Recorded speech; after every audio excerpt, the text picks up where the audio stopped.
তো ফাইনালি রান্না আমি কমপ্লিট করতে পেরেছি। এই যে লাস্ট লুচিটা বাকি রয়েছে, তো সেটাই তুললে ব্যাস হয়ে যাবে আজকের মতন রান্না কমপ্লিট। তারপর আবার রাতে যা রান্না হবে হবে।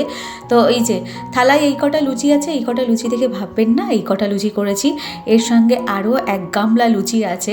আমাদের বাড়ির মেম্বার তো প্রচুর, তো সেই জন্য একটু বেশি করে লুচি করতে হয়েছে। আমাদের বাড়ির মেম্বার হচ্ছে 6 জন, প্লাস আমার যে হেল্পিং হ্যান্ড মানে আমাদের কাজের দিদি ভাই, উনি একজন 7 জন। তো আমাদের 7 জনের জন্য করেছি লুচি। আর রাত্রিবেলা আবার করতে হবে গরম গরম। এখন এসে যারা টিফিনে খাবে মানে কর্তামশাই বাড়ি এসে টিফিনে খাবে, তো একেবারে করে নিয়েছি। আর এখানে করেছি ছোলার ডাল, আর করেছি সিমুই, এখানে রয়েছে আলু দিয়ে কুমড়ো দিয়ে ছোলা দিয়ে একটা তরকারি, আর এখানে আমার একটা টিয়া পাখি রয়েছে তার জন্য কাঁচা ছোলা। তবে সত্যি সত্যি টিয়া পাখি নয়, আমার ছেলের জন্য কাঁচা ছোলা রেখে দিয়েছে, ও খেতে ভীষণ ভালোবাসে। আর রয়েছে লুচি। ব্যাস এই হয়েছে আজকের রান্না।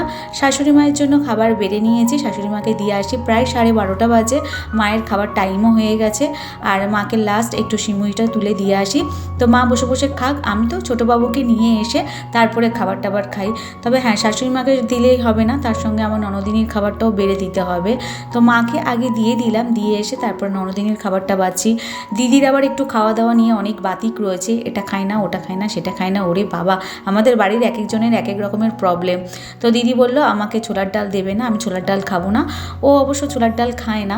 আর এখানে ওকে শুধু আলু কুমড়োর তরকারিটা দিলাম, আর লুচি দিলাম, আর সিমুইটা দিলাম। তো এটাই ওর হয়ে যাবে। প্রথমে আমি অনেকগুলো লুচি দিয়েছিলাম, তো দিদি বললো যে না আমি অত লুচি খেতে পারবো না। তো পরে আবার 2টো লুচি আমি তুলে নিলাম।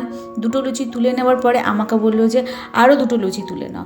তো আরও 2টো লুচি আমি তুলে নিলাম। মাত্র 4টে লুচি দিয়েছি। 4টে লুচি খাবে বললো, ঠিক আছে 4টে লুচি খাক, রয়েছে আবার পরে খিদে পেলে খাবে। তো ফাইনালি ডিস্ট্রিবিউট হয়ে গেছে। আর দিদিভাইয়ের জন্য আমি তুলে নেবো, কারণ দিদিভাই যখন দুপুরবেলা কাজে আসবে তখন টিফিন বক্সগুলো নিয়ে চলে যাবে বলা আছে। এবারে আমি যাব রেডি হব, কারণ ছোটোবাবুকে নিয়ে আসতে যেতে হবে। তো ফাইনালি আমি রেডি হয়ে গেছি। আর মুখটা একটু ওয়াশ করেছি বলতে শুধু জল দিয়ে ওয়াশ করেছি। কপালে সিঁদুরের টিপ রয়েছে না, এখন মানে ফেস ওয়াশ না করলে ওই টিপটা যাবে না। শুধু ধুলাম মুখটা, ওটাকে আর তুললাম না, কারণ পুরো মুখে পুরো ঘেঁটে ভর্তি হয়ে যাবে।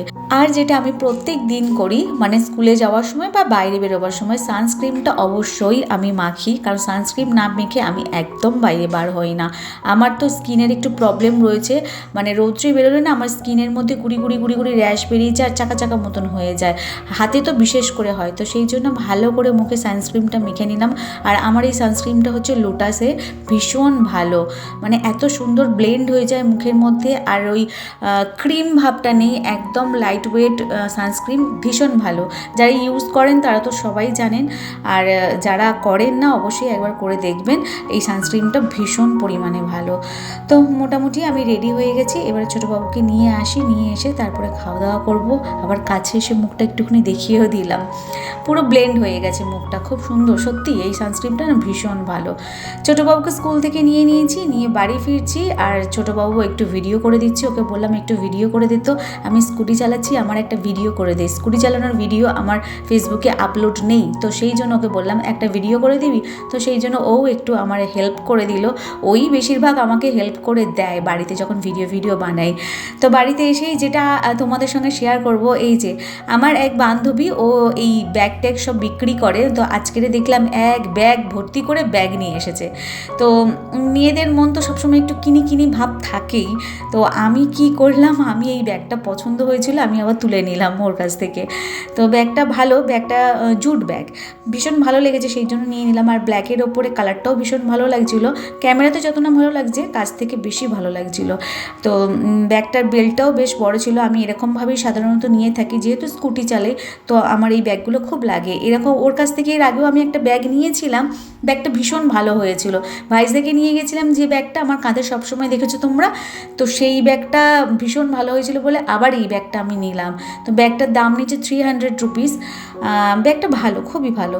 তো এবার দেখা যাক কতদিন টেকে। তবে আমার কাছে ব্যাগ ট্যাগ এইসব জিনিসগুলো একটু জিনিস টেকসই হয় আমার কাছে।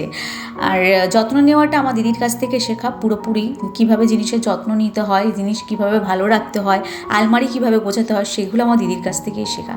যাই হোক, ব্যাগটা আমার ভালো লেগেছে। আর তোমাদের কার কার ব্যাগটা ভালো লেগেছে অবশ্যই কমেন্ট করে জানিও। আবার ব্যাগের চেনটা এরকম খোলা যায়, আবার ওই পকেটটাও না খুলে আলাদা করে যদি রাখতে চাও রাখতে পারো, মানে পকেটটা ছোটো মতন যে গোলটা দেখতে পাচ্ছ ওটা খুলে নিয়ে ব্যাগের মধ্যেও রেখে দিতে পারো, খোলা সিস্টেম আছে, বেশ ভালো।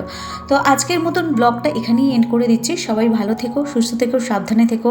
আবারও ফিরে আসছি কোনো কমেডি ভিডিও নিয়ে বা ব্লগ ভিডিও নিয়ে বা কন্টেন্ট ভিডিও নিয়ে। ততক্ষণের জন্য বাই অ্যান্ড টেক কেয়ার। সবাই ভালো থেকো, সুস্থ থেকো, tata and love you guys.